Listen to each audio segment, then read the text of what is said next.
હાલ તો સંપૂર્ણ ડાકોર પોલીસ સ્ટેશનવાળાએ ચાર્જ લઈ લીધો છે. સંપૂર્ણ માહોલને ચારે બાજુથી કોર્ડન કર્યો છે. જે પબ્લિક હતું વધારાનું એને ડિટેન કરીને લગભગ આગળ પાછળ વિસ્તારને શાંત કરવાની કોશિશ ચાલી રહી છે.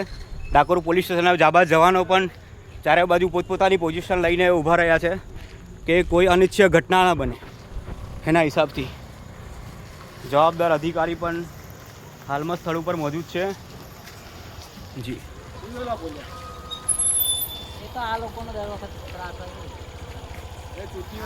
હાલ પરિસ્થિતિ સંપૂર્ણ ડાકોર પોલીસ સ્ટેશનના જવાનોએ સંભાળી લીધી છે. કોઈ સિનિયર અધિકારી હોય તો આપણે એમનો સંપર્ક કરીશું. લેવાનું છે ઓકે હા.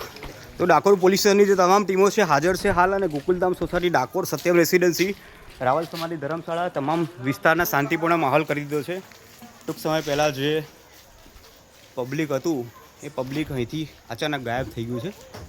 તો હાલ પોલીસ પોતાની સુરક્ષા જાળવે છે તથા જનહિતના સંબંધી ડાકોરના નાગરિકોની પણ સુરક્ષા જાળવે છે.